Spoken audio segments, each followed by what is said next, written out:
Assalamualaikum warahmatullahi wabarakatuh. Kali ini saya akan menjelaskan tentang penerapan fungsi nonlinier. Yang pertama ada fungsi permintaan.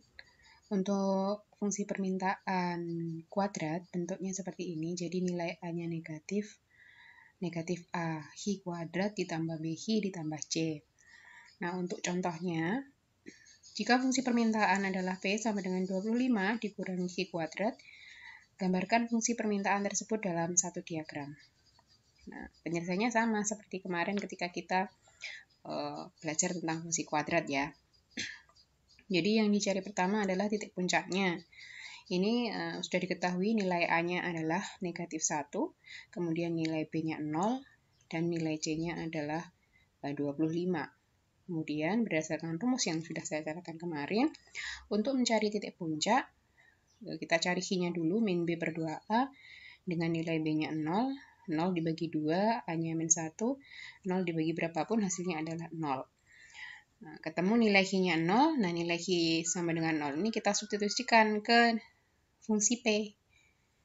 Nah, di sini ketemu 25 dikurangi 0 sama dengan 25, maka puncaknya ketemu 0,25.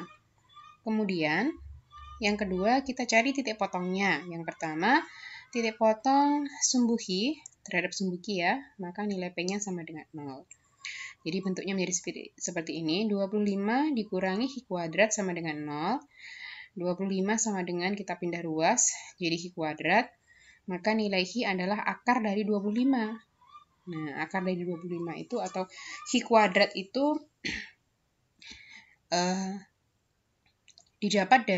bisa didapat dari 5 kali 5 atau min 5 kali min 5. Makanya di sini ada plus minus 5. Jadi ketemu nilai hi satunya 5 atau hi 2-nya min 5. Nah, karena kita di fungsi ekonomi berjalan di kuadran 1, sehingga kita pilih saja yang positif. Tapi kalau mau ditulis semua juga nggak apa-apa. Jadi mau ambil min 5 juga nggak apa-apa nanti ketika digambar kurva. Kemudian setelah titik potong terhadap sumbu hi, kita cari titik potong terhadap sumbu P. Ya. Kalau titik potong terhadap sumbu P, maka nilai hi-nya 0.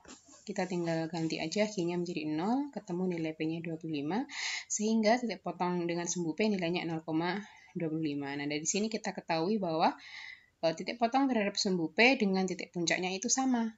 Berarti nanti puncaknya berada di sumbu P. Ya.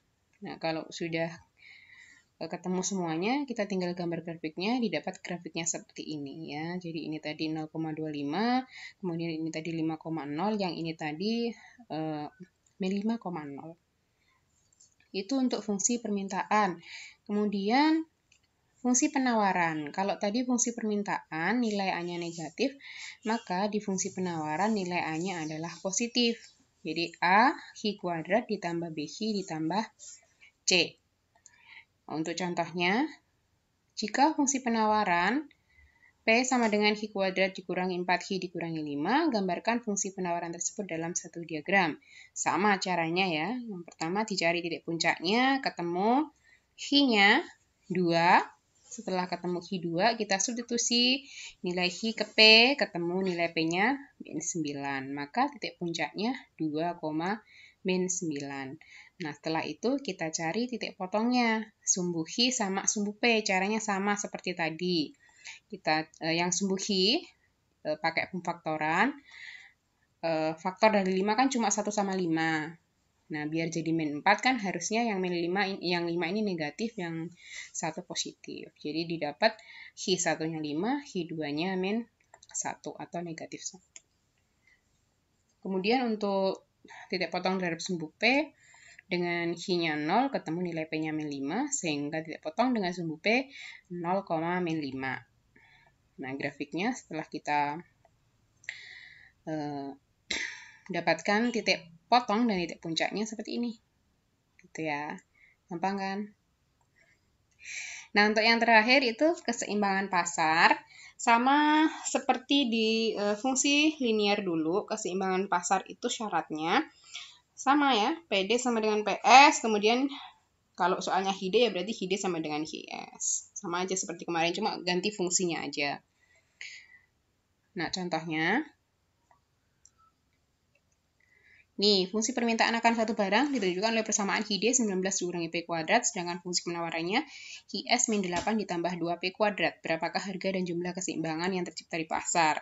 Karena ini soalnya HID dan HIS, syaratnya juga pakai HID sama dengan HIS. Sama ya, jadi yang serumpun atau sejenis jadikan satu. Jadi ini 19, karena ini min 8-nya di sini, kita pindah ke sini jadi positif. Ini min P, kita pindah sini jadi positif P. 2P kuadrat ditambah P kuadrat, 3P kuadrat. 19 tambah 8, 27, ketemu P kuadratnya, 27 bagi 3 sama dengan 9. Maka nilai P sama dengan 3.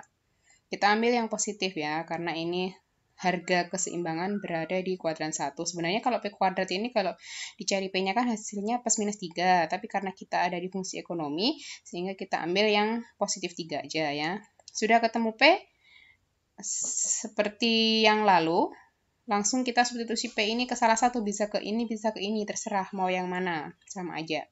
Saya pilih yang 19 dikurangi P kuadrat. 19 kurangi P kuadratnya 3, 3 kuadrat 9, jadi 19 kurangi 9, 10.